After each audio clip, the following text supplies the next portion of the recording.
My name's AJ Henley. I'm the owner and barber here at Capitol Barbershop. I opened Capitol on November 6th of 2012, so about 2.5 years now. And right here in North Park on 30th Street between Madison and Monroe. Before I was a barber, I was a welder.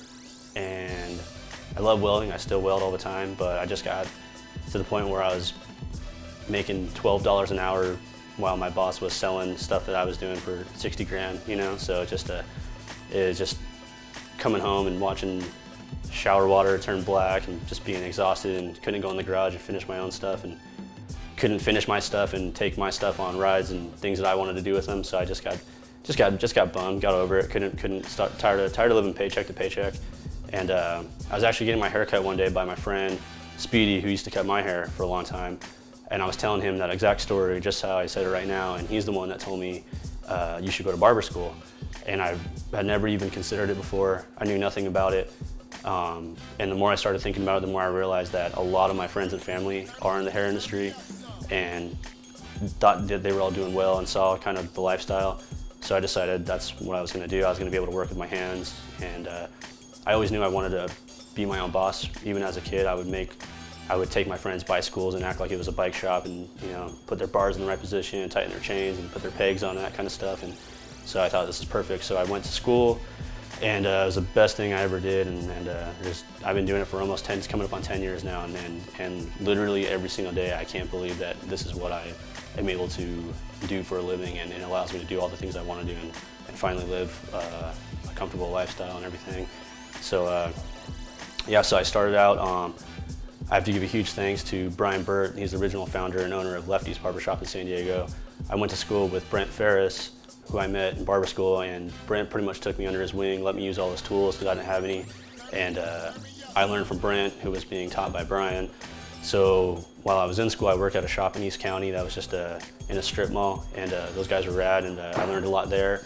And then once I got out of barber school, Brian promised that if I got my license, I could come work with him at Lefty's, and he kept his promise. And so me and Brent worked with Brian for about 8 years.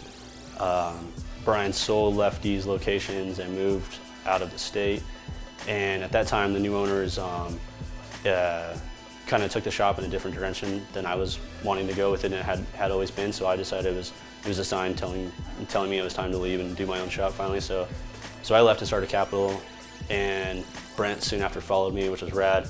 And Brent's actually recently left and opened his own shop called Good Times Barbershop in Imperial Beach, so super stoked for him. Both those guys are doing great, doing their thing. And which brings us to where we're at now. And everything's been going great here. I got a good crew. I got my buddy Paul working with me. I got another guy coming when he's down here. And yeah, so as far as the future of the shop, I just want to continue being a barber, man. And when I started, there wasn't barbering wasn't cool, you know. There wasn't Instagram. I didn't know barbering was gonna be cool. When I started, you didn't even tell chicks at a bar that you were a barber. I told them I did hair, because if I said I was a barber, they just kind of be like, oh, gross. But now it's like, it's cool to be a barber, and that's cool. But I've just remained just a barber. This is just a barber shop. There's no frills, there's no gimmicks. I always tell young barbers, like, just get good at cutting hair and just be nice to people. And it's like, there's no secret. You can work in a people want to hate on shops that are in strip malls and that charge $10, but I know some barbers that kill it and that are amazing barbers, and you know, they got to do more haircuts every day than I do, but don't worry so much about the fashion and the glitz and glam of the location. Just worry about you and become good at cutting hair, and just be nice to people. That's all people want. Remember their name, you know. It's easy. And so as far as Capitol now, I mean, I got where I'm at in my career. I've been working hard on a couple other projects, and hopefully you know, I want to be completely honest and transparent with people, and I love barbering. I don't ever plan on stopping, but I don't want to be behind my chair for the rest of my life. That was never my intention. It was never my plan, and I've been trying to build something so I can get out from behind my chair, have Capitol with barbers that I trust that can carry on what I've taught them while I'm doing my other thing. So we're working on that, and we'll see, and you guys will know when it hits, and working with some good people and everything. So I want to keep Capitol going forever. I would love to franchise it. Or open other barbershops, but like I said, this was just it was a huge achievement for me, but it was also a stepping stone to get to where I want to eventually be. So we'll see. Tomorrow's another day, but I'm off for the weekend. I'm going riding my motorcycle in the desert, going camping. That's pretty much it.